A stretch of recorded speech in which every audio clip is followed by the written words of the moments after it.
Kementerian Kesehatan memastikan kasus influenza subkletka sudah terdeteksi di Indonesia. Sebelumnya virus influenza yang dijuluki super flu itu memicu lonjakan kasus flu di negara Amerika Serikat, terutama pada anak-anak.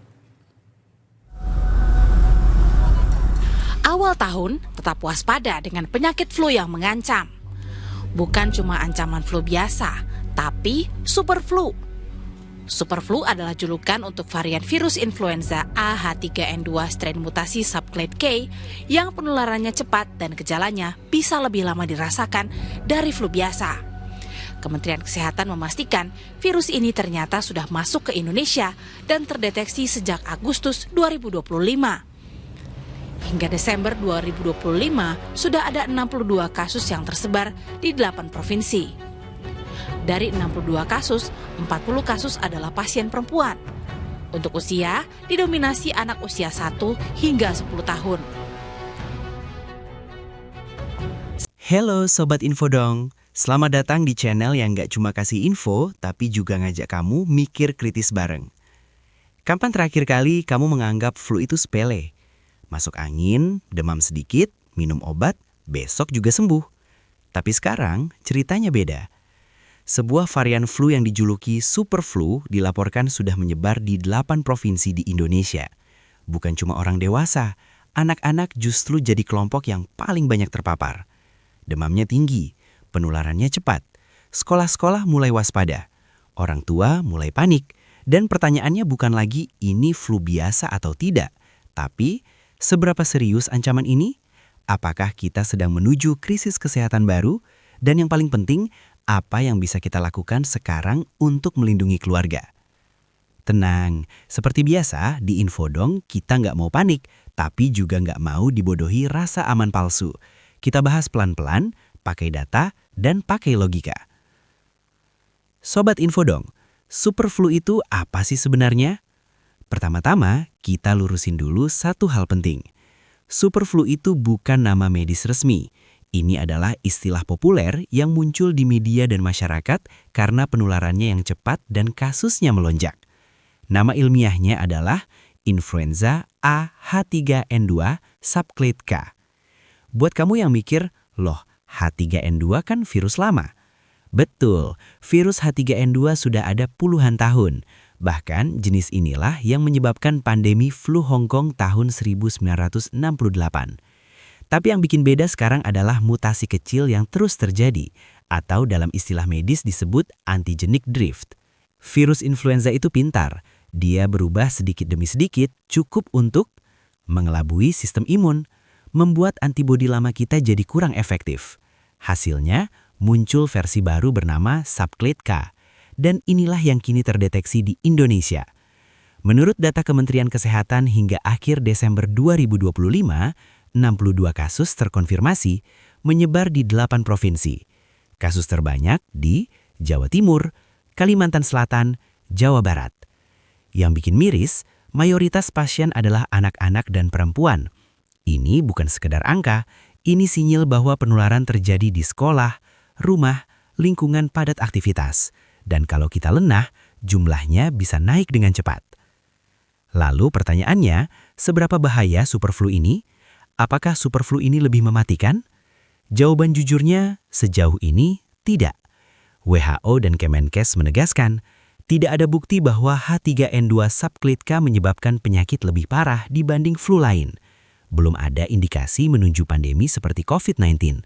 Tapi, ini bukan berarti aman. Kenapa?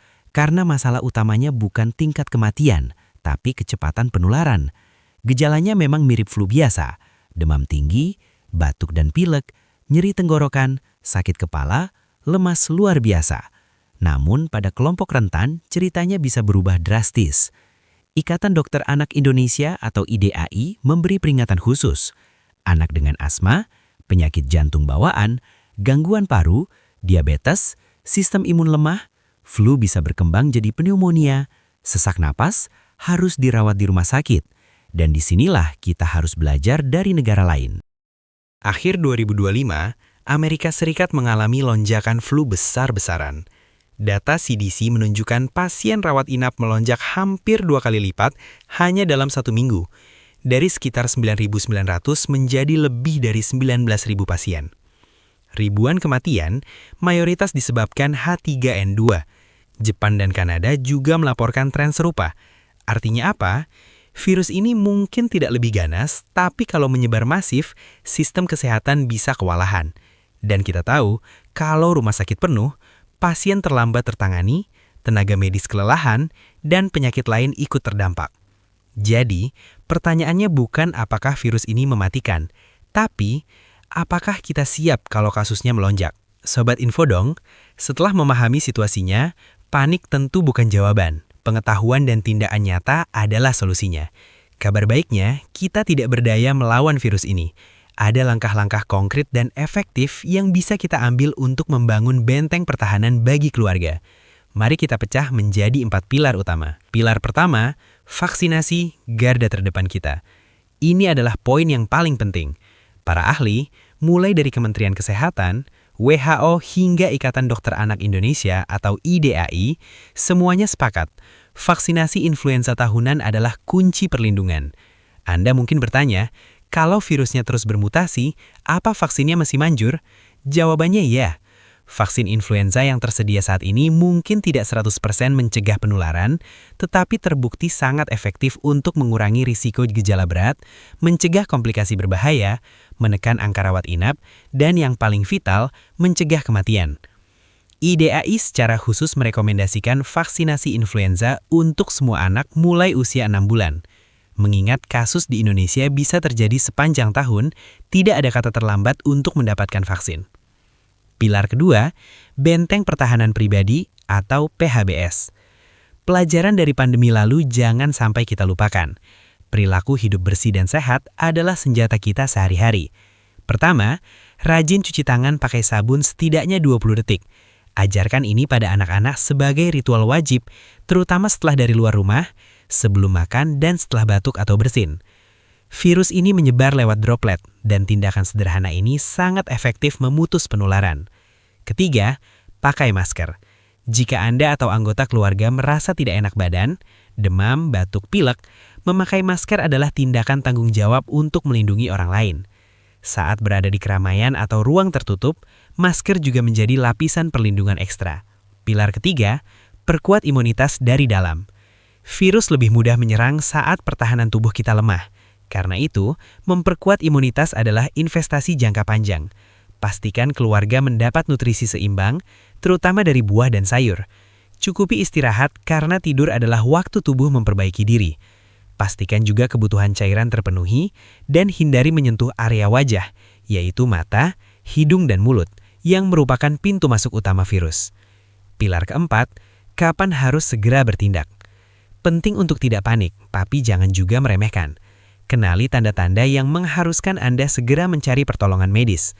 Jika demam tinggi tak kunjung turun, batuk dan pilek berlangsung lama tanpa perbaikan, atau muncul sesak napas, nyeri dada dan lemas ekstrim, jangan tunda lagi. Segera kunjungi puskesmas atau fasilitas kesehatan terdekat. Biarkan tenaga kesehatan yang melakukan pemeriksaan dan memberikan penanganan yang tepat. Sobat Infodong, ancaman super flu H3N2 subclade K ini nyata dan sudah ada di tengah kita.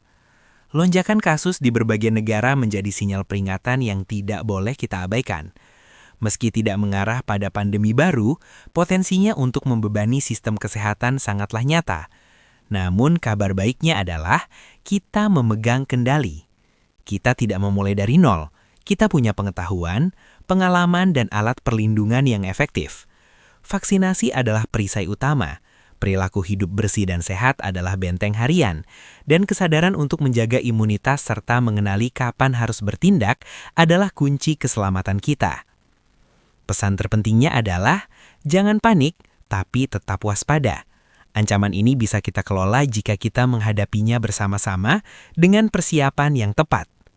Nah, sekarang giliran kalian nih Sobat Infodong. Gimana menurut kalian? Apakah super flu H3N2 subclade K ini akan menjadi pandemi berikutnya? Tulis pendapat kamu di kolom komentar ya. Dan jangan lupa like, subscribe channel ini dan nyalakan lonceng notifikasinya biar kamu nggak ketinggalan info-info penting lainnya. Karena di sini bukan cuma kasih info, tapi info dong.